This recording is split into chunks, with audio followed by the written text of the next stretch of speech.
বন্ধুরা, আপনারা কি কখনো নিজের কলিজা শরীর থেকে খুলে আলমারিতে বা গাছে রেখে এসেছেন? বিশ্বাস হচ্ছে না তো, কিন্তু এক বোকা কুমির এই কথাটাকেই সত্যি বলে বিশ্বাস করে ফেলেছিল। গল্পটা এক বানর আর কুমিরকে নিয়ে। দুজনে ছিল খুব ভালো বন্ধু, কিন্তু সমস্যা বাধাল কুমিরের বউ। সে বায়না ধরল, আমি ওই বানরের মিষ্টি কলিজাটা খাবো।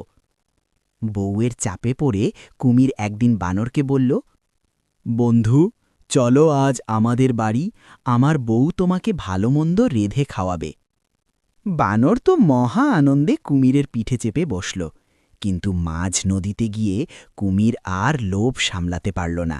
সে বলল, বন্ধু, মাফ করে দিও, আসলে আমার বউ তোমার কলিজাটা খেতে চায়, তাই তোমাকে নিয়ে যাচ্ছি। শুনে তো বানরের আত্মারাম খাঁচা ছাড়া, কিন্তু সে ভয় পেল না। সে একগাল হেসে বলল, আরে বন্ধু, এটা আগে বলবে তো, আমি তো আমার কলিজাটা ওই জাম গাছেই খুলে রেখে এসেছি। চলো চলো, গিয়ে নিয়ে আসি। বোকা কুমির ভাবল, তাই তো, কলিজা ছাড়া বউ খাবে কি? সে আবার বানরকে পাড়ে ফিরিয়ে আনল।